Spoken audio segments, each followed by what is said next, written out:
নমস্কার, কেমন আছো তোমরা সবাই? আশা করি ভালো আছো, আমরাও ভালো আছি। চলে এসেছি আজকে একটা নতুন রেসিপি নিয়ে।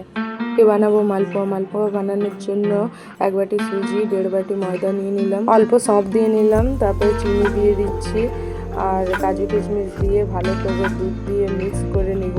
ব্যাটারটা বানিয়ে নিয়ে 10 মিনিট রেখে দিতে হবে, তারপরে পোয়াগুলো ছাকলে খুবই সুন্দর হবে।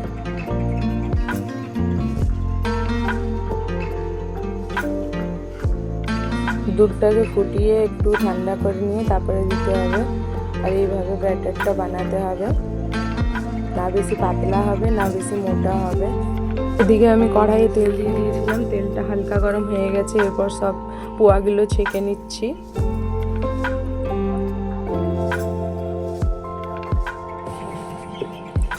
এইভাবে মালপোয়াগুলো 3 থেকে 4 মিনিট ভালো করে ভেজে নিলেই হয়ে যাবে, বেশি দেরি লাগে না। এই দেখো কি সুন্দর মালপোয়াগুলো ফুলে গেছে, পুরীর যেমনি। আমার ছেলেদের খুব পছন্দের একটা খাবার, এটা বানিয়ে দিলে ওরা সারাদিন একটা একটা করে খেতে থাকে। রেসিপিটা দেখে তোমাদের কেমন লাগলো কমেন্ট করে অবশ্যই জানাবে।